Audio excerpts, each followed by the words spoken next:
Ready 90 watts per minute SSC level start. राष्ट्र को किन किन संकटों का सामना करना पड़ रहा है, इस बात पर भी अगर मेरे से पहले बोलने वाले वक्ताओं ने विचार किया होता तो मेरा विश्वास है कि उनकी आलोचनाओं का आधार कुछ दूसरा होता। उन्होंने ऐसे कठिन अवसर पर यह एक संतुलित बजट पेश किया है, उसके लिए मैं उन्हें बार बार बधाई देता हूँ, लेकिन साथ ही साथ मैं अपना यह कर्तव्य समझता हूँ कि कुछ ऐसे विचार भी उनके सामने प्रस्तुत करूँ जिससे उनकी कठिनाइयाँ कुछ हल हो जाएं। उदाहरण के रूप में विगत 2 वर्षों में लेखा जोखा कमेटी में बैठने के समय मुझे ऐसा अनुभव हुआ है कि इस देश में 2-3 इस प्रकार की त्रुटियां मौजूद हैं जिनको दूर करने के लिए, जिनकी जांच करने के लिए यदि कोई एक कमेटी या आयोग बिठा दिया जाए तो राष्ट्र को, राष्ट्र की सरकार को, राष्ट्र के विकास कार्यों को और राष्ट्र की रक्षा व्यवस्था के लिए करोड़ों नहीं अरबों की व्यवस्था फौरन हो सकती है।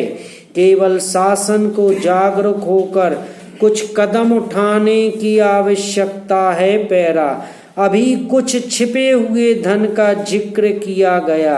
सरकार ने भी समय समय पर ऐसा आभास दिया है कि इस देश में लगभग 30,000 करोड़ रुपए का छिपा धन मौजूद है। मैं स्वयं समझ नहीं पाता हूँ कि जब सरकार ऐसा अनुभव करती है तो इसकी व्यवस्था करने में उसको दिक्कत क्या आ रही है।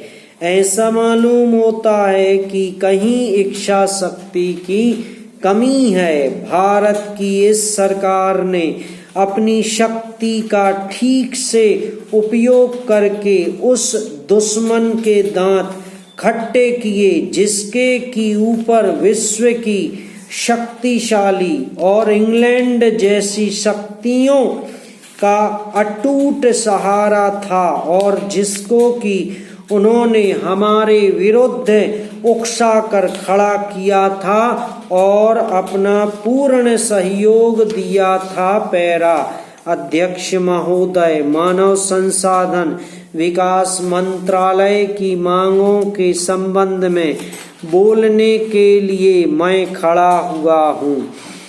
शिक्षा की पद्धति के बारे में, उसमें परिवर्तन लाने के बारे में, इस क्षेत्र में हमें जो असफलता हाथ लगी है उसके बारे में अभी मेरे मित्र ने बहुत कुछ कहा है। दुर्भाग्य की बात यह है कि देश में सभी लोग यह मानते हैं कि शिक्षा में प्रगति नहीं हुई है। शिक्षा पद्धति में आमूल चूल परिवर्तन नहीं हुए हैं, लेकिन फिर भी इस दिशा में कुछ किया नहीं जाता है। ऐसा प्रतीत होता है कि इस विषय में कुछ भी करने की स्थिति में हम नहीं रहे हैं। स्थिति ज्यों की त्यों चली आ रही है। इतना होने पर भी शिक्षा की मद पर होने वाला जो खर्च है और जो उसके लिए धनराशि आवंटित की गई है वह भी बहुत थोड़ी है। लेकिन उस पर ना जाकर मैं आपका ध्यान इस ओर दिलाना चाहता हूँ कि मर्ज बढ़ता ही गया। ज्यों ज्यों दवा की वाली कहावत ही आज चरितार्थ हो रही है। जितने ज्यादा आयोग और समितियां बैठी और जितनी ज्यादा शिक्षा पद्धति के बारे में छानबीन की गई, उतनी ही ज्यादा बीमारी बढ़ती गई। बीमारी का इलाज न होकर और भी खराबियां पैदा होती गईं। समाप्त।